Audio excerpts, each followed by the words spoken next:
اجتنبوا السبع الموبقات الشرك بالله إلى آخر الحديث، أو كما قال رسول الله صلى الله عليه وسلم: اللهم صل على محمد وعلى آل محمد كما صليت على إبراهيم وعلى آل إبراهيم إنك حميد مجيد. اللهم بارك على محمد وعلى آل محمد كما باركت على إبراهيم وعلى آل إبراهيم إنك حميد مجيد. الحمد لله الحمد لله الحمد لله। মহান আল্লাহ রব্বুল আলামিনের দরবারে দিন থেকে শুকরিয়া আদায় করি, যিনি আমাদেরকে সালাতুল জুমা আদায় করার জন্য আগে মসজিদে আসার তৌফিক দান করেছেন। আমরা অন্তরের অন্তঃস্থল থেকে বলি আলহামদুলিল্লাহ। কোরআন মাজিদের বিখ্যাত একটি সূরা, সূরা ফুরকান। এই সূরা ফুরকান থেকে আপনাদের সামনে কিছু আলোচনা করে আসছি। যে সূরাটি মূলত 18 পারায় শুরু হয়েছে এবং 19 পারায় গিয়ে শেষ হয়েছে। এই সূরা ফুরকানের মধ্যে প্রায় 77টি আয়াত আল্লাহ তাআলা নাযিল করেছেন। যেই ফুরকান শব্দের অর্থ হলো পার্থক্য সৃষ্টিকারী, পার্থক্য করে দেয়। পুরা কোরআন মাজিদই মানুষের মাঝে পার্থক্য করে দেয়, কে হকের উপরে আছে, কে বাতিলের উপরে আছে। কোরআনের মোতাবেক হইলে হকের উপরে আছে, কোরআনের মোতাবেক হয় নাই, সে নিজেকে যত বড়ই বুজুর্গ দাবি করুক না কেন, সে বাতিল। তো এর মধ্যেই আবার সূরা ফুরকান বিশেষভাবে এমন সূরা, যেই সূরার 63 নাম্বার আয়াত থেকে শুরু করে 77 নাম্বার আয়াত পর্যন্ত, মানে শেষ পর্যন্ত এই প্রায় 12-13 আয়াত আল্লাহ তাআলা বিশেষভাবে আলাদা আমাদের জন্য মিটার দিয়ে দিয়েছেন, মাপার যন্ত্র দিয়ে দিয়েছেন, যে আমরা বুঝতে পারবো যে কে সঠিকের উপরে আছে আর কে ব্যাঠিকের উপরে আছে। এত স্পষ্ট মহাগ্রন্থ আল কোরআন থাকার পরে আর আমাদের জন্য সঠিক বা ব্যাঠিক এগুলা আলাদা বের করতে কষ্ট হওয়ার কথা না। এই জন্যই উলামায়ে কেরাম লেখেন, কিতাবের মধ্যে আছে, হযরত মুসা আলাইহিস সালাম এর সাপ লাঠি সাপ হয়ে গেছে। হযরত ঈসা আলাইহিস সালাম মৃত মানুষকে হাত দিয়ে যদি বলতেন কুম বিইজনিল্লাহ, তুমি দাঁড়িয়ে যাও, তাহলে হযরত ঈসা আলাইহিস সালামকে আল্লাহ এই মুজিজা দিয়েছিলেন যে মৃত মানুষকে এই কথা বলার দ্বারা মৃত মানুষ জিন্দা হয়ে দাঁড়ায় যেত। হযরত ইব্রাহিম আলাইহিস সালামের এরকম মুজিজা ছিল। হযরত সুলাইমান আলাইহিস সালামের মুজিজা তো আরো বড় ছিল। সারা পৃথিবীর যত মানুষ আছে, যত প্রাণী আছে, যত জিন আছে, যত ইনসান আছে, সবাই হযরত সুলাইমান আলাইহিস সালামের কথা মানতে বাধ্য ছিল। কেউ ওনার কথার বাইরে যাওয়ার কোনো সুযোগ নাই। এবং আরো আশ্চর্যের বিষয়, উনি যে আদেশ করতেন ওই আদেশটা সবাই বুঝতে পারত। আবার পাখি পক্ষীরা কি গল্প করতেছে পরস্পর, এটাও হযরত সুলাইমান আলাইহিস সালাম বুঝতে পারতেন। এই জন্য উনি যখন বাহিনী নিয়ে রওনা হয়ে গেছেন, রওনা হয়ে বিশাল বাহিনী, ঘোড়া, উট, আরো যত ধরনের বাহিনী থাকা দরকার, সব বাহিনী চলছে। সামনে অনেক দূরে পিঁপড়ার একটা গর্ত আছে। পিঁপড়া, তার পিঁপড়ার মধ্যে একজন রানী ছিল, রানী পিঁপড়া, যারে সবাই নেতা মানত। এই রানী পিঁপড়া সে দাঁড়িয়ে দাঁড়িয়ে ঘোষণা দিচ্ছে যে হে পিঁপড়া সম্প্রদায়, আপনারা তোমরা যারা আছো তাড়াতাড়ি গর্তের ভিতরে ঢুকে যাও, কারণ হতে পারে সুলাইমানের বাহিনী যখন এদিক দিয়ে যাবে আর আমরা যদি উপরে থাকি, চলাফেরা করতে থাকি, লা ইয়াহতিমান্নাকুম সুলাইমান ওয়া জুনুদুহু ওয়া হুম লা ইয়াশউরুন। পিঁপড়া বলতেছে যে সুলাইমানের বাহিনী আমাদেরকে পাড়া দিয়ে চলে যাবে, তারা কিছুই বুঝতে পারবে না নিচ দিয়ে কি হচ্ছে, কিন্তু আমাদের তো জান চলে যাবে, আমাদের তো অবস্থা খারাপ হয়ে যাবে। তার এই ঘোষণা পরে পিঁপড়াদের যত বাহিনী আছে সবাই গর্তের ভিতরে ঢুকে গেছে। আল্লাহ তাআলা ওই পিঁপড়ার ওই আওয়াজকে সুলাইমান আলাইহিস সালামের কানে পৌঁছায় দিয়েছেন। 19 পারায় আল্লাহ আয়াত নাযিল করছেন, সুলাইমানের আওয়াজে, সুলাইমানের বাহিনীর ভয়ে পিঁপড়ার দলেরা তারা ভিতরে ঢুকে যাচ্ছে। এরপরের আয়াতে আল্লাহ বলেন ফাতাবাসসামা যাহিকাম মিন কওলিহা। তাবাসসুম শব্দের অর্থ হলো মুচকি হাসা। হযরত সুলাইমানের কানে যখন এই আওয়াজ পৌঁছাইছে তখন সুলাইমান হাসতেছে, মুচকি হাসতেছে যে পিঁপড়া, তাদের মধ্যেও আবার একজন নেতা আছে, যেই নেতা সে অন্যদেরকে বাঁচানোর জন্য ফিকির করতেছে।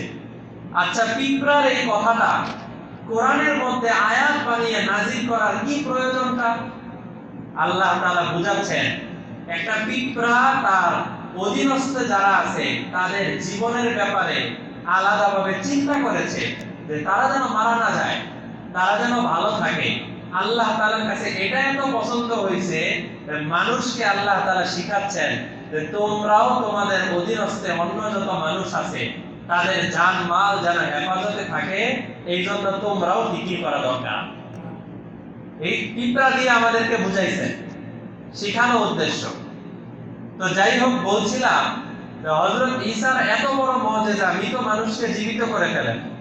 হযরত সুলাইমানের লাঠি সাপ হয়ে যায়, হযরত মুসার লাঠি সাপ হয়ে যায়, হযরত সুলাইমানের কথাবার্তা পিঁপড়া পর্যন্ত শুনতে পায়, পিঁপড়ার কথাবার্তা উনি শুনতে পায়। এত বড় বড় মুজিজা কিতাবের মধ্যে আছে যে ওনারা সবাই দুনিয়া থেকে চলে গেছেন, ওনাদের মুজিজাও দুনিয়া থেকে চলে গেছে। কিন্তু আমাদের নবীজি সাল্লাল্লাহু আলাইহি ওয়াসাল্লাম একজন নবী যার হাজার হাজার মুজিজা ছিল। অনেক মুজিজা তো এখন আর নাই, উনি দুনিয়া থেকে চলে গেছেন, মুজিজাও চলে গেছে। কিন্তু একটি মুজিজা এমন, যেই মুজিজা এখন পর্যন্ত আছে এবং কিয়ামত পর্যন্ত থাকবে, সেটা হলো এই মহাগ্রন্থ আল কোরআন। যেই কোরআনটা হলো এমন যে আমাদের নবীজির উপরে যেইভাবে নাযিল হয়েছে ওইভাবেই আজ পর্যন্ত আছে, এখনো আছে। আমরা আমাদের সিনায় এই কোরআন ধারণ করার চেষ্টা করি, কোরআনের অর্থ যা আছে সেগুলো বোঝার চেষ্টা করি। আবার এটা কিয়ামত পর্যন্ত থাকবে।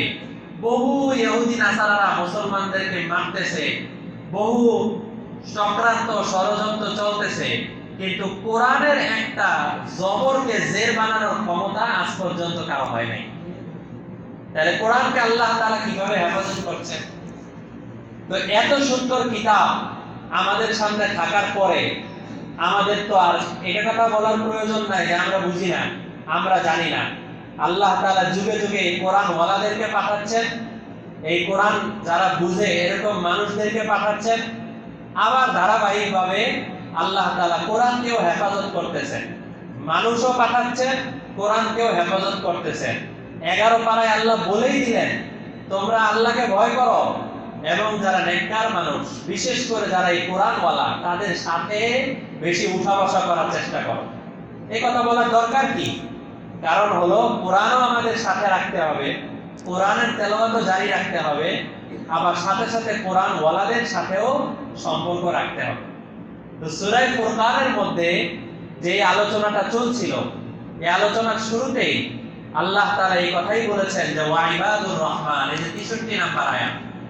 আল্লাহ বলেন ওয়া ইবাদুর রহমান, রহমানের বান্দা যারা হয়, আল্লাযীনা ইয়ামশুনা আলাল আরদি হাওনা, তাদের প্রথম গুণ হলো তারা জমিনের মধ্যে বেশি পাওয়ার দেখায় না। তারা বড় বিনয়ের সাথে চলাফেরা করে, তারা বড় নম্রতার সাথে চলাফেরা করে। তাদের অনেক ক্ষমতা দাপট ইত্যাদি থাকতে পারে, কিন্তু তারা সেগুলো দেখায় না, নিজেকে অনেক ছোট মনে করে তারা চলাফেরা করে। 2 নাম্বার, ওয়াইদা খাতাবাহুমুল জাহিলুনা ক্বালু সালামা। জাহেলরা যখন তাদেরকে ঝগড়া ফাসাদ করে তখন তারা বলে সালাম। ভাই, তোমার সাথে আমি ঝগড়া ফাসাদ করতে চাই না, তুমি দূরে থাকো। 3 নম্বরে, ওয়াল্লাযীনা ইয়াবিতুনা লিরাব্বিহিম সুজদান ওয়া কিয়ামা। রাতের বেলা তাহাজ্জুদের সময় তারা তাহাজ্জুদের নামাজ পড়ার চেষ্টা করে। 4 নম্বরে, ওয়াল্লাযীনা ইয়াকুলুনা রব্বানা সরিফ আন্না আযাবা জাহান্নাম ইন্না আযাবাহা কানা গরামা। 4 নম্বরে তারা বলে, হে আমাদের রব, আপনি আমাদেরকে জাহান্নামের আযাব থেকে বাঁচান, কেননা জাহান্নামের আযাব বড় মারাত্মক, বড় কঠিন। ইন্নাহা সাআত মুস্তাকাররা ওয়া মুকামা। জাহান্নামের আযাব তো এমন একটা বাড়ি, যেই বাড়িটা, জাহান্নামটা এমন একটি বাড়ি যেই বাড়িটা বড় নিকৃষ্ট, বড় খারাপ। এরপরে যেটা গত সপ্তাহে বলেছি, আল্লাহ বলেন, ওয়াল্লাযীনা ইযা আনফাকু। রহমানের বান্দা যারা, তারা যখন আল্লাহর রাস্তায়, তারা যখন ব্যক্তিগত বিভিন্ন বিষয় খরচ করে, লাম ইউসরিফু, তখন খরচ করতে গিয়ে অপচয় করে না, বেশি বাড়াবাড়ি করে না। ওয়ালাম ইয়াকুতুরু, আবার কৃপণতাও করে না। ওয়া কানা বাইনা যালিকা কাওয়ামা, তারা বাড়াবাড়ি এবং ছাড়াছাড়ি এই দুইটার মাঝামাঝি। যেখানে টাকা পয়সা খরচ করা দরকার সেখানে খরচ করে, আর যেখানে খরচ করা দরকার নাই, অপচয়, ওখানে খরচ করা থেকে বেঁচে থাকে। এরপরে আল্লাহ বলেন, ওয়াল্লাযীনা লা ইয়াদউনা মা'আল্লাহি ইলাহান আখার। রহমানের বান্দা যারা হয়, তারা আরেকটা গুণ হলো, তারা যখন ইবাদত করে বা অন্য কোনো কাজ করে তখন তার সাথে আল্লাহ ছাড়া অন্য কাউকে এর মধ্যে রাখে না। নামাজ পড়বে তো আল্লাহর জন্য পড়বে, দান করবে তো আল্লাহর জন্য করবে, রোজা রাখবে আল্লাহর জন্য করবে, অন্যান্য বড় বড় দিনের কাজ আছে এই কাজগুলো করবে আল্লাহর জন্য করবে। এমনকি এমনও আছে যে যারা, গত সপ্তাহে বলেছিলাম, 10,000 দিরহাম দিয়ে একজনের ঋণ পরিশোধ করে দিছে, আবার হুকুম করে দিছে যে না, তুমি আমার এই কথাটা অন্য কারোর কাছে প্রকাশ করো না। এত গোপন রাখার চেষ্টা করতেন সাহাবায়ে কেরাম, তাবিঈন। এটা হলো আরেকটা গুণ। আজকে এরপরে আল্লাহ তাআলা যে কথাটি বলেছেন সেটাই আপনাদের সামনে তেলাওয়াত করেছি। আল্লাহ বলেন, ওয়ালা ইয়াকতুলুনা আন-নাফসাল্লাতী হারামাল্লাহ। হে আমার বান্দারা, শোনো, তোমরা যখন সাধারণ একটা জিনিস বানাও, আমরা যখন সাধারণ কোনো জিনিস বানাই, দুনিয়ার যে কোনো জিনিস বলেন না কেন, একটা জিনিস বানানোর পরে ওই জিনিসের প্রতি আমাদের অনেক মহব্বত থাকে, অনেক ভালোবাসা থাকে। এটা আপনারা স্বতঃসিদ্ধ কথা, জানার কথা যে যেই জিনিসের মধ্যে মেহনত করে ওই জিনিসে মহব্বত বাড়ে। মেহনতের সাথে মহব্বত। কোনো একটা জায়গায় কোনো মেহনত করা হয় নাই, কোনো কাজ করা হয় নাই, তাহলে ওর মধ্যে মহব্বত থাকে না। আর মেহনত হয়েছে তো ওর মধ্যে মহব্বত থাকে। সাধারণ দোকান, ছোট একটা দোকান, অনেক মানুষ আছে যারা ওই দোকানের দিকে বেশি একটা তাকানো না, কিন্তু যে লোক এই দোকানের পিছনে মেহনত করতেছে তার ঠিকই এই দোকানের প্রতি আলাদা ভালোবাসা, মহব্বত, প্যার, মহব্বত এগুলো কাজ করে। তো সন্তানাদি, নিজের সন্তান হয়েছে, আল্লাহ না করুক কারো সন্তানাদি যদি কানা, লুলা, প্যারালাইসিস ওয়ালা সন্তান হয়, এরপরও এই সন্তানকে সে বড় আদর করে, সোহাগ করে লালন পালন করতে থাকে। জানা আছে যে এই সন্তান বড় হয়ে আমার কোনো কাজে আসবে না, এই সন্তান আমার একটা বোঝা হবে, এমনও হতে পারে আমার সমস্যা হবে। তারপরও অন্যের সন্তান, যেই সন্তানের প্রতি তার আলাদা কোনো মেহনত নাই, কিছু নাই, সেই সন্তান অনেক সুন্দর, অনেক ভালো, তারপরেও নিজের সন্তানের প্রতি মহব্বতটা বেশি কাজ করে। এটা স্বাভাবিক। তো যেই জিনিসের প্রতি মেহনত, ওই জিনিসের প্রতি মহব্বত অনেক বেশি।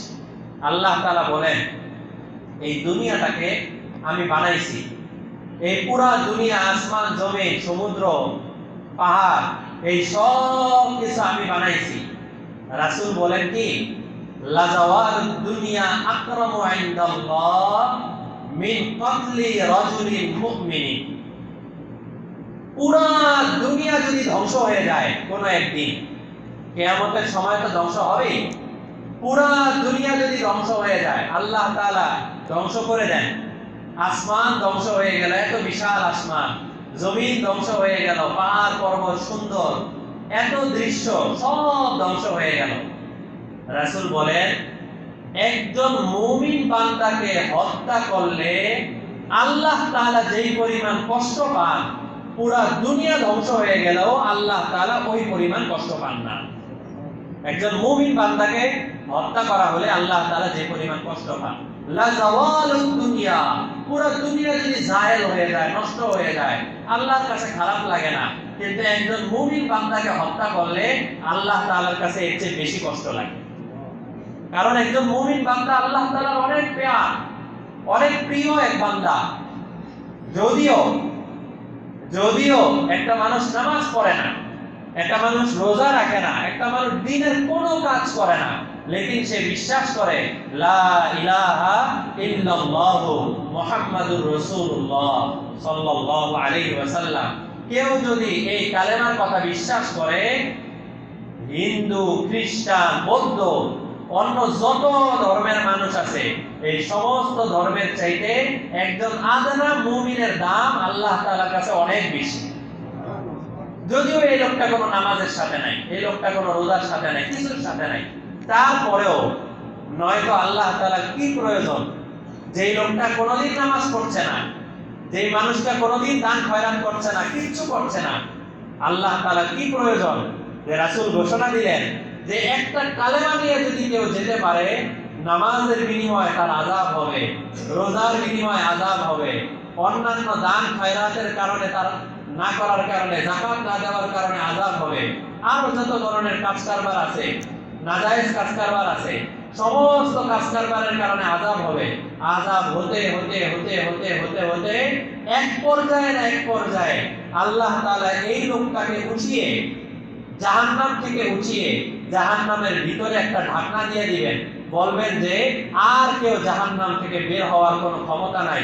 এই লোকটা যার কোনো আমল নাই, তাকে নিয়ে যখন জান্নাতে প্রবেশ করাবেন, আল্লাহর রাসূল বলেন এই দুনিয়ার মতো 10টা দুনিয়ার মতো জান্নাত আল্লাহ তাকে দান করবেন। সুবহানাল্লাহ। একটা জান্নাত হবে এই দুনিয়ার মতো 10টা দুনিয়ার সমান। একজন সাধারণ জান্নাতি, সাধারণ মুসলমান। কিন্তু যারা নিয়মিত আপনারা নামাজ পড়ছেন, যারা নিয়মিত মসজিদে বয়ান শুনছেন, যারা নিয়মিত হালাল হারাম বেছে চলার চেষ্টা করছেন, তাদেরকে আল্লাহ তাআলা কত বড় জান্নাত দান করবেন তা তো আমাদের কল্পনার মধ্যেও নাই। অনেক বড় জান্নাত দান করবেন। তবে জান্নাত পাবো বলে এই ধোঁকা খাওয়ার কোনো সুযোগ নাই যে জান্নাত তো এক সময় পাবোই, তো যাক নামাজ টামাজ যাই হোক, এক সময় জাহান্নামের আযাব ভোগ করে তো জান্নাত পাবোই। জাহান্নামের আযাব ভোগ করার জন্য 1 মিনিটের ক্ষমতা কি আমাদের আছে? 1 মিনিট জাহান্নামের আযাব ভোগ করব এই ক্ষমতা তো আমাদের নাই। এক বুজুর্গ ছিলেন, যিনি কোন সময় যদি তাকে শয়তান কুমন্ত্রণা দিত, ওনার একটা অভ্যাস ছিল, অনেকের অনেক ধরনের অভ্যাস থাকে, তো ওই অভ্যাস আমাদেরও পালন করতে হবে, এটা কোনো জরুরি না। একজন বুজুর্গ যখনই শয়তান তাকে কোনো গুনাহের কথা আদেশ করত, ওনার সামনে একটা মোমবাতি থাকতো অথবা কোনো হারিকেন বা এই জাতীয় কিছু থাকতো, উনি গুনাহের কোনো কুমন্ত্রণা আসার সাথে সাথে উনি ওই হারিকেনের ভিতরে হাত ঢুকায় দিতেন, মোমবাতির ভিতরে হাত ঢুকায় দিতেন। হাত ঢুকিয়ে দিলে যেই আগুনে হাতটা পুড়ে যেত বা গরম লাগতো, সাথে সাথে উনি হাত বের করে নিজের নফসের দিকে তাকিয়ে বলতেন, হে নফস, চিন্তা করো, যেই জিনিসের চিন্তা তুমি করতেছো ওইটা কিন্তু এই আগুনের চাইতে 70 গুণ বেশি আযাব। চিন্তা করো, কেমনে থাকবা তুমি, চিন্তা করো। তো বোঝানোর উদ্দেশ্য যে জাহান্নামের 1 মিনিট আযাব সহ্য করার ক্ষমতা আমাদের নাই। এই জন্যই তো বলা হয় যে নেক আমল যতটুকু পারা যায় আমরা তো করবই, কিন্তু গুনাহটাকে পরিপূর্ণ ছাড়া জরুরি। গুনাহ যত ছোট হোক করব না, গুনাহও জারি রাখলাম, নিজের মন মতো যেই কাজ কারবার আছে, নাজায়েজ যত কারবার আছে, অন্যান্য যত ধরনের হারাম কারবার আছে, সব হারাম কারবারের সাথেও আমি যুক্ত। আবার মসজিদে এসে একদম সামনের কাতারে নামাজ পড়ছি, একদম নিয়মিত জিকির করছি, নিয়মিত কোরআন তেলাওয়াত করছি, আবার হারাম কাজ যা আছে ওগুলাও করতেছি, তাহলে তো আমার জন্য জান্নাত কতটুকু অবধারিত থাকবে তা বলা যায় না। কত দিন, কত বছর, কত হাজার বছর জাহান্নামের আগুনে ভোগ করতে হবে তা তো আমার জানা নাই। এই জন্যই বলা হয় যে গুনার একটা জায়গা, একটা স্থানেও যদি আমি লিপ্ত থাকি, ওই জায়গা থেকে দূরে আসা জরুরি, ওই জায়গা ছেড়ে আসা জরুরি। এরপরে আমি যতটুকু নেক আমল করতে পারি, ফরজ ইবাদতগুলো ঠিকমতো আদায় করা, ওয়াজিব ইবাদতগুলো ঠিকমতো আদায় করা, নফল ইবাদতগুলো যতটুকু পারা যায় আদায় করার চেষ্টা করা। কিন্তু গুনাহ, কবিরা গুনাহ বিশেষ করে সমস্ত ধরনের কবিরা গুনাহ থেকে বেঁচে থাকা জরুরি। আমাদের অনেক মুরব্বীরা এমন আছেন যারা কবিরা গুনাহ আলাদাভাবে তালিকা দিতেন, তালিকা দিয়ে কাগজের মধ্যে 100টা কবিরা গুনার লিস্ট দিয়ে বলতেন যে তোমার মধ্যে কোন কোন কবিরা গুনাহ আছে এবার টিক চিহ্ন দাও। টিক চিহ্ন দিয়ে নির্ধারণ করে এবার একটা একটা করে ছাড়ার চিন্তা ভাবনা করো। এমন না যে যাক ভালো হয়ে যাব, ভালো হয়ে যাব, ভালো হয়ে যাব যাব, হয়তো আজ থেকে 3 বছর আগের থেকে বলতেছেন ভালো হয়ে যাব, এখন পর্যন্ত ভালো হওয়ার তৌফিক হয়নি, তাই না? কোন সময় ইন্তেকাল হয়ে যাবে, কোন সময় চলে যাব এটাও বলা যায় না, ভালো হয়ে যাব। এই এই ধোঁকাটা শয়তান অনেক দেয়।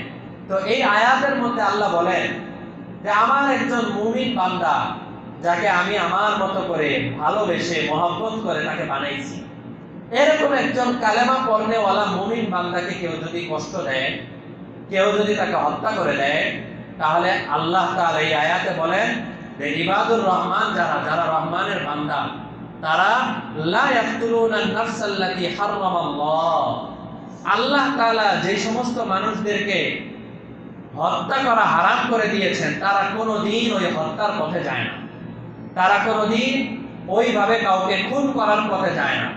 খুন তো নিজে করবেই না, হত্যা তো নিজে করবেই না, বরং হত্যা যাদের মাধ্যমে হয় তাদেরকে কোনোভাবে সাপোর্টও দেওয়া যাবে না।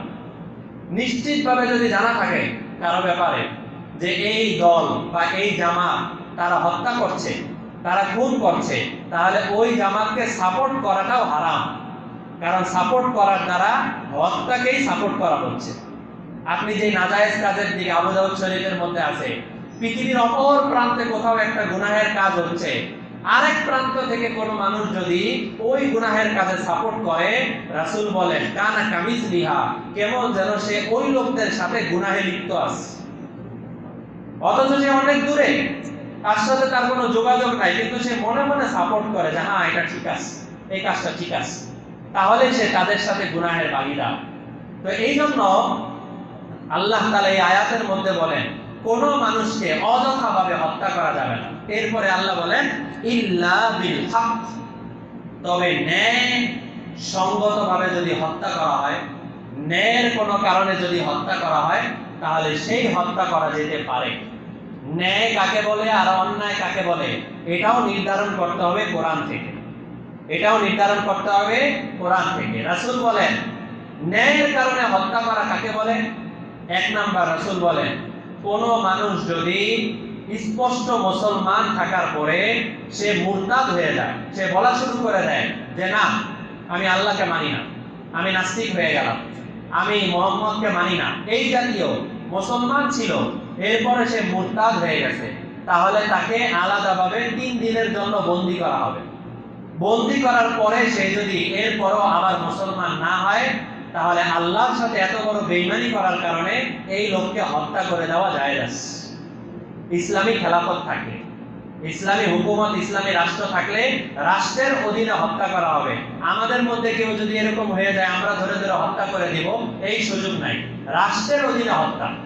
2 নাম্বার রাসূল বলেন কোন মানুষ যদি আরেকজন মানুষকে হত্যা করে, তাহলে সাক্ষীর মাধ্যমে যদি প্রমাণিত থাকে যে এই মানুষগুলো হত্যা করেছে, রাসূল বলেন আল্লাহ তাআলা কোন মানুষকে হত্যা করে দেওয়া আল্লাহ তাআলার কাছে আসমান আর জমিন হত্যা হয়ে যাওয়ার চাইতেও বেশি খারাপ, বেশি কষ্টের বিষয়।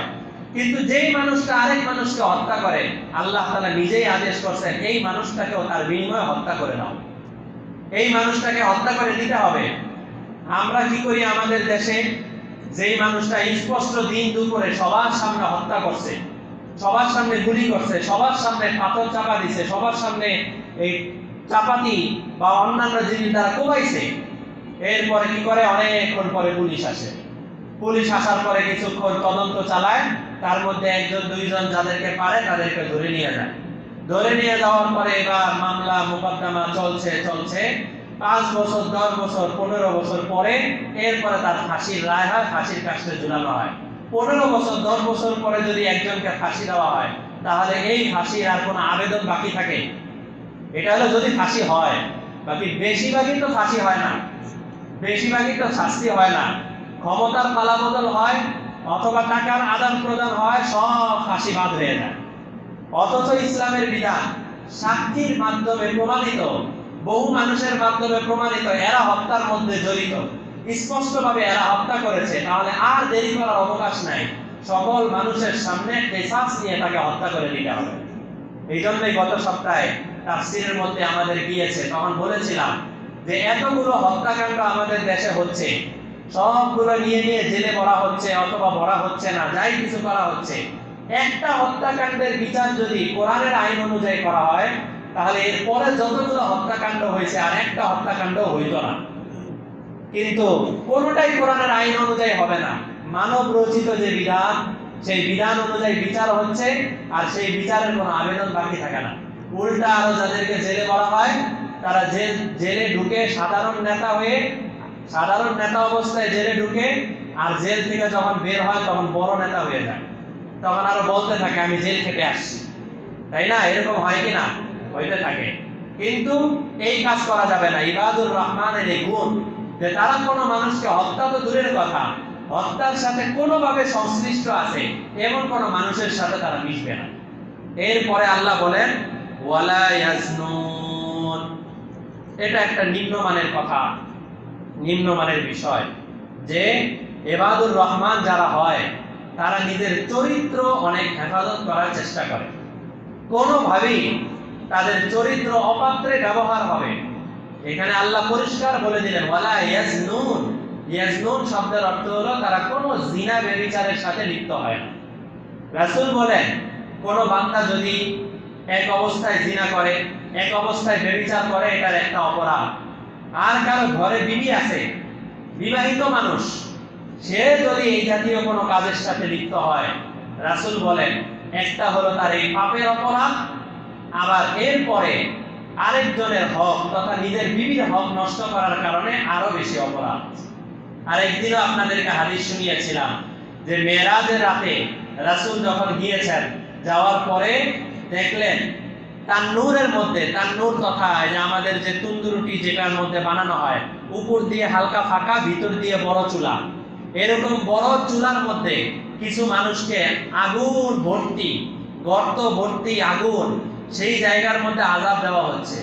অনেকক্ষণ পরে আগুনের ঢেউয়ের কারণে এই চুলার ফাঁকায় সে চলে আসে। এই মানুষগুলো চুলার ফাঁকা দিয়ে বের হইতে যেতে চায়, আবার আগুন তাদেরকে নিচে নিয়ে চলে যায়, নিচে নিয়ে যায়। আল্লাহ রাসূল জিজ্ঞেস করছেন এরা কারা যাদেরকে আযাব দেওয়া হচ্ছে? দেখা গেল ওখানে ছেলে মেয়ে সব ধরনের মানুষই আছে। তখন জিবরাইল বললেন দুনিয়ায় থাকা অবস্থায় যারা নিজেদের চরিত্রকে নষ্ট করত, যারা অপাত্রে নিজের চরিত্রকে ব্যবহার করত, তাদের জন্য এই শাস্তি আল্লাহ তাআলা অবধারিত রেখেছেন। এই জন্য আমাদের এই জাতীয় কোনো কাজ নিজেদের দ্বারা হয় অথবা নিজেদের হতে পারে এমন কোনো জায়গা, এই জায়গার মধ্যে না যাওয়া উচিত, কোনোভাবেই এর সাথে মিশ্রণ না হওয়া উচিত। রাসূল বলেন কোন পুরুষ কোন বেগানা মহিলার সাথে যদি একত্রিত হয়, আলা, রাসূলের শব্দগুলো খেয়াল করেন, রাসূল বলেন আলা লা ইয়াখলুওয়ান্না রাজুলুন বিইমরাআতিন, কোন পুরুষ যদি কোন বেগানা নারীর সাথে একত্রিত হয়, ইল্লা ওয়াসালিতুহুমা শাইতান, তোমরা জেনে রাখো এই দুইজন একত্রিত হয়েছে, এখানে দুইজন নাই, এখানে তিনজন আছে। তৃতীয় ব্যক্তিকে শয়তান। রাসূল বলেন সালিসুহুমা, তৃতীয় ব্যক্তি হলো শয়তান। তখন এক সাহাবী প্রশ্ন করছে ইয়া রাসূলুল্লাহ, আমাদের জন্য আমাদের বাসায় আমাদের বড় ভাইয়ের বিবি, সে তো আমাদের বাসায় আছে, সে তো আমার বড় ভাইয়ের বিবি, তো আমাদের বাসায় থাকার কারণে একসাথে দেখা সাক্ষাৎ হয়, একসাথে কথাবার্তাও হয়, তাহলে আমি কি আমার বড় ভাইয়ের বিবির সাথেও দেখা করতে পারবো না? সেটা আমাদের ঘরেই আছে, কিন্তু আমার বড় ভাইয়ের বিবি অন্য ফ্যামিলি থেকে আসছে, আমি কি তার সাথে দেখা করতে পারবো না? রাসূল তখন বলেন আফারাইতাল হামওয়া, সাহাবী বলেন আফারাইতাল হামওয়া, আমি কি এরকম আমার ভাবির সাথে দেখা সাক্ষাৎ করতে পারবো না? রাসূল বলেন আল হামু আল মাউত, আরে জেনে রাখো দেবর তো হলো তার ভাবির জন্য মৃত্যু সমতুল্য। মৃত্যু সমতুল্য মানে মৃত্যুর দ্বারা যেরকম মানুষের জান চলে যায়, দেবরের দ্বারা মানুষের ঈমান চলে যায়। মানুষের এই জাতীয় বহু সমস্যা সৃষ্টি হয়। কত ধরনের সমস্যা আমাদের সমাজের মধ্যে আসে, গোপনে প্রকাশ্যে দেখা যায়। নিজের ফ্যামিলির মধ্যে, যেই ফ্যামিলিকে আমরা সাধারণ, হযরত থানভী রাহমাতুল্লাহ আলাইহি ভারত উপমহাদেশে অনেক বড় একজন আলেম ছিলেন। আপনাদের অনেকের বাসায় ওই বই থাকার কথা, বেহেশতি জেওর একটা বই আছে। এই বেহেশতি জেওরের লেখক থানভী রাহমাতুল্লাহ আলাইহি, উনি লেখেন যে একটা জিনা ব্যভিচার হলো বাহিরের কারোর সাথে জিনা ব্যভিচারে লিপ্ত হওয়া, আরেকটা জিনা ব্যভিচার হলো নিজের ফ্যামিলি যাদের মধ্যে কোনো কল্পনাও করা যায় না এমন জায়গায় শয়তান এসে লিপ্ত হয়ে যায়। আমরা তো স্বাভাবিক গোলাম, অনেক স্বাভাবিকভাবে এই জাতীয় দেখা সাক্ষাৎ করতে থাকি, কিন্তু শয়তান তো আর স্বাভাবিক থাকে না। শয়তান তো মানুষকে কিভাবে নাজায়েজ কাজে লিপ্ত করা যায়, কিভাবে খারাপ কাজের দিকে যাওয়া যায়, এই কাজের মধ্যে লিপ্ত করানোর চেষ্টা করে। এই জন্যই তো আমাদের পর্দার বিধান দেওয়া হয়েছে। পর্দার বিধান এটা এমনি এমনি দেওয়া হয়নি, এর মধ্যে আল্লাহ তাআলা অনেক হিকমত রেখেছেন। তো আল্লাহ তাআলা এখানে বলেন যে ওয়ালা ইয়াজনুন, তারা কোনোদিন অন্য কারোর সাথে এই জাতীয় কাজে লিপ্ত হয় না। ওয়া মান ইয়াফআল যালিকা ইয়ালকা আসামা, যারা নিজেদের ইবাদতের সাথে আল্লাহর সাথে আর কাউকে মিলিয়ে ফেললো, অথবা যারা কাউকে হত্যা করলো, অথবা যারা কারোর সাথে এই জাতীয় খারাপ কাজে লিপ্ত হয়ে গেল, আল্লাহ বলেন এরা কিন্তু অনেক মারাত্মক গুনাহের কাজের সাথে লিপ্ত আছে, তারা বুঝে না। ইউযাআফ লাহুল আযাবু ইয়াউমাল কিয়ামা, কিয়ামতের দিন তাদেরকে যে কত কঠিন আযাব দেওয়া হবে তারা বুঝতে পারে না। তাদের আযাব, আল্লাহ বলেন ইউযাআফ, ইউযাআফ শব্দের অর্থ হলো তাদের আযাব অন্য যত মানুষের আযাব আছে তাদেরকে এক ধরনের আযাব দেওয়া হবে। আর যারা এই জাতীয় কাজের মধ্যে লিপ্ত, এদেরকে আযাব শুধু বাড়াতে থাকবে, বাড়াতে থাকবে। জাহান্নামে যেদিন ঢুকানো হয়েছিল ওই দিন তাদের আযাবের পাওয়ার যেমন ছিল, এর চেয়ে আরো বাড়তে থাকবে, আরো বাড়তে থাকবে। এই আযাব সহ্য করার ক্ষমতা আমাদের নাই। ওয়ায়াখলুদু ফীহি মুহানা, আর জাহান্নামের মধ্যে তারা নিজেদেরকে ধিক্কার দিতে থাকবে, হায় কি করলাম, হায় কি আফসোস, হায় এই কাজগুলো কেন করতে গেলাম। তারা মুহানা, নিজেদেরকে লাঞ্ছিত করতে থাকবে, নিজেদেরকে খারাপ বলতে থাকবে। কিন্তু জাহান্নামে বসে বসে নিজেরা যতই খারাপ বলো, ওই খারাপ বলাতে কোনো কাজে আসবে? কোনো কাজ হবে না। এই জন্য আমাদের এই জিনিসগুলো বোঝা উচিত যে আমরা অনেক সময় না জেনে না বুঝে অনেক জাতীয় খারাপ কাজে লিপ্ত হয়ে যায়। আল্লাহ তাআলার কাছে তওবা করা দরকার। একবার হযরত হামজা রাদিয়াল্লাহু তাআলা আনহুকে যিনি হত্যা করেছিলেন, শহীদ করেছিলেন, ওয়াহশী রাদিয়াল্লাহু তাআলা আনহু, উনি একবার এসে রাসূলকে বললেন, ইয়া রাসূলুল্লাহ, আপনার উপরে যে কোরআন নাযিল হয়েছে সূরা ফুরকান, এই ফুরকান সূরার মধ্যে আমি দেখতে পাইলাম যে ওখানে আছে আল্লাহর সাথে কাউকে ডাকা যাবে না, কাউকে হত্যা করা যাবে না, কারোর সাথে জিনা ব্যভিচার করা যাবে না। আমি তো এমন একজন মানুষ, যেই মানুষ আল্লাহর সাথে শিরিক করছি, যেই মানুষ হামজাকে হত্যা করছি, আবার যেই মানুষ জিনা ব্যভিচার করেছে, আমাকে আল্লাহ মাফ করবেন? তখন আল্লাহ তাআলা আয়াত নাযিল করলেন, দেখো শিরক ছাড়া অন্য যত গুনাহ আছে সমস্ত গুনাহ আমি maaf করে দেওয়ার জন্য প্রস্তুত আছি। এরপরে হামজা ওয়াহশী রাদিয়াল্লাহু আনহু বললেন, ইয়া রাসূলুল্লাহ, আমার তো শিরকও আছে, তো শিরকের কারণেও তো আমার maaf হবে না। তো আল্লাহ তাআলা 24 পারায় আলাদা আয়াত নাযিল করলেন, হে আমার বান্দারা জানিয়ে দাও, তাদেরকে জানিয়ে দাও, আমি আমার বান্দাদেরকে বলছি, কেউ যদি খালেস দিলে সমস্ত গুনাহ থেকে তওবা করতে পারে, আর বান্দার হক যদি কোনো পাওনা থাকে, কারো কাছ থেকে টাকা পয়সা আত্মসাৎ করেছিল, জমি আত্মসাৎ করেছিল, অন্যান্য কিছু আত্মসাৎ করেছিল, এই বান্দার হক যদি ঠিকমতো বুঝায়া যায়, তাহলে আল্লাহ তাআলা তার জিন্দেগীর যত গুনাহ আছে সব গুনাহ maaf করে দেওয়ার জন্য প্রস্তুত আছেন। শর্ত হলো খালেস দিলে আল্লাহ তাআলার কাছে মাফ চাইতে হবে। খালেস দিলে যে এমন ভাবে মাফ চাইতে হবে যে আমি আর জীবনে গুনাহ করব না। আরেকটা হলো দিনের বেলা মাফ চাই, জুমার সময় মাফ চাই, বিকাল বেলা যেয়ে আবার গুনাহ করি।